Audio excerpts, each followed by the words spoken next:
Hi, and welcome to the A2A Simulations development update for October 2010. Before we start, let's take a look at the Supermarine Spitfire and the North American P-51 Mustang.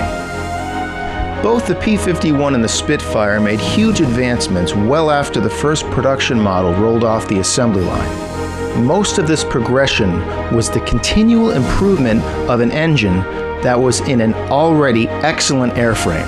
For the P-51 Mustang was truly born when its airframe was mated with the Rolls-Royce Merlin V12.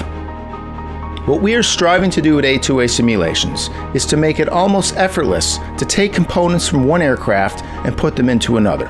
This is why earlier this year, during the development of the Accu-Sim B-17 Flying Fortress, we started to modularize Accu-Sim. Now, to explain what we mean when we say modularize, let's summarize. Here you have a flight simulator 3D engine.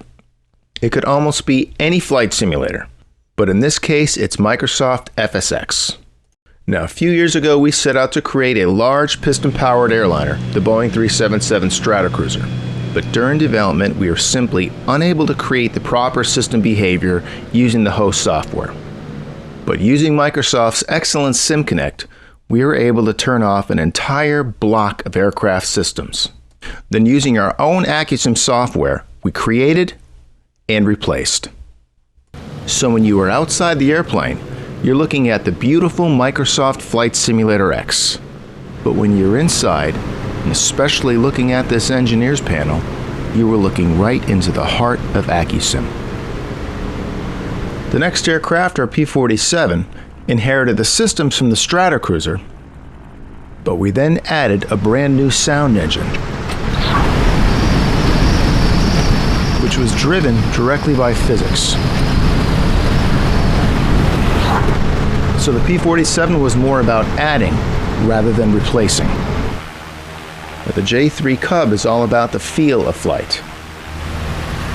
In the air, on land, in the snow, and at sea. We also gave you a paddle, so you can finally use all those docks and shorelines in Microsoft FSX. Lastly, we debuted some brand new artificial intelligence with a live passenger that the community came to know as Heidi. You're scaring me. She's aware of the surroundings. She could be happy. She could be scared. She can be angry. Get this plane on the ground.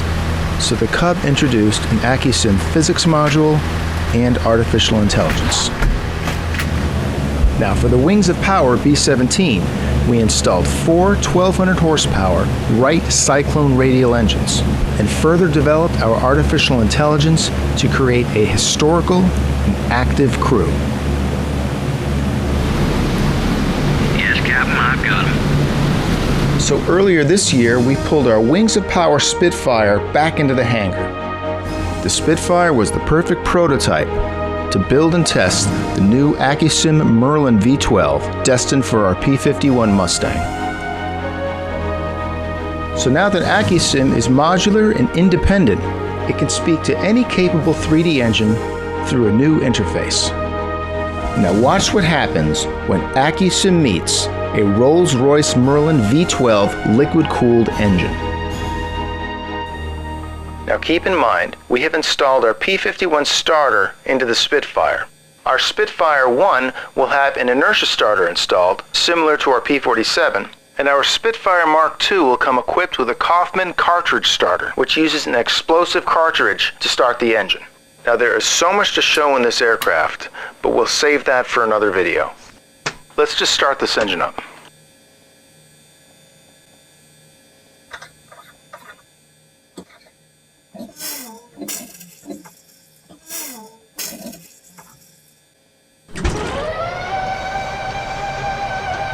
What you're watching is a 100% dynamic startup.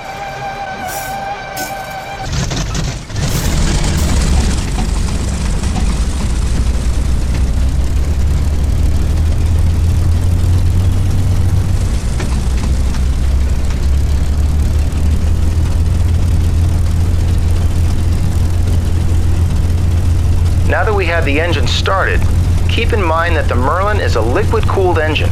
The Spitfire is incapable of keeping the Merlin cool while on the ground.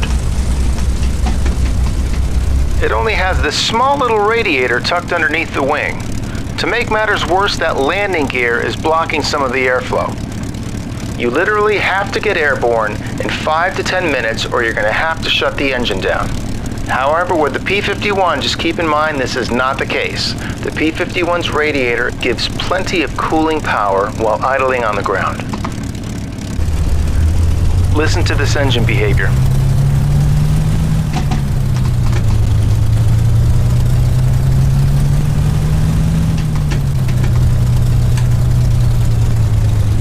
Now, while in testing, we have intentionally set the idle too low. Watch what happens when I pull the throttle all the way back.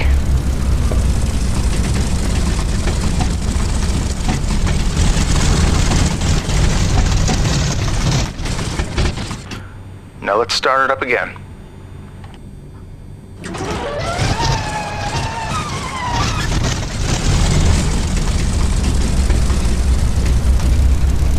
You might have noticed some blue smoke there in startup.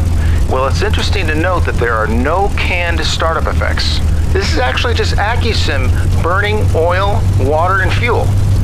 It's just a living, breathing engine. Okay, let's take off. Now watch closely how this prop cuts into the air.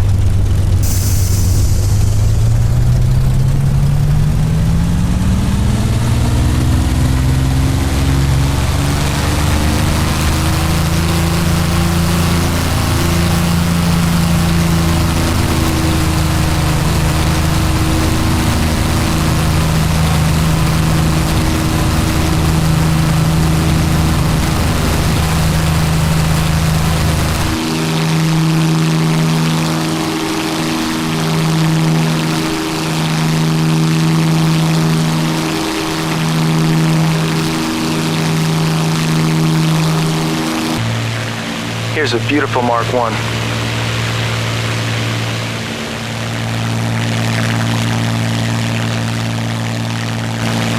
This airframe was fitted with cannons. It's a Mark IIB.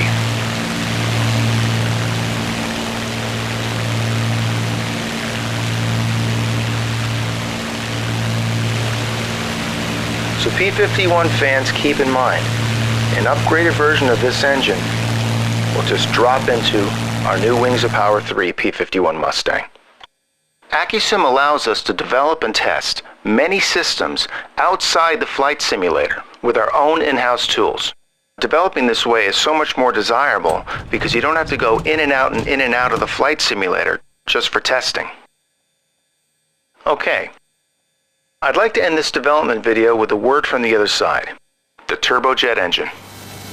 As some of you already know, we have been researching and developing an Accu-Sim F4 Phantom. I know that our customers can appreciate this, but for those who don't have A2A products, a tremendous amount of research goes into making an aircraft. This involves not only getting all the proper documentation and manuals, but usually visiting the aircraft and recording and documenting the actual performance of the aircraft firsthand.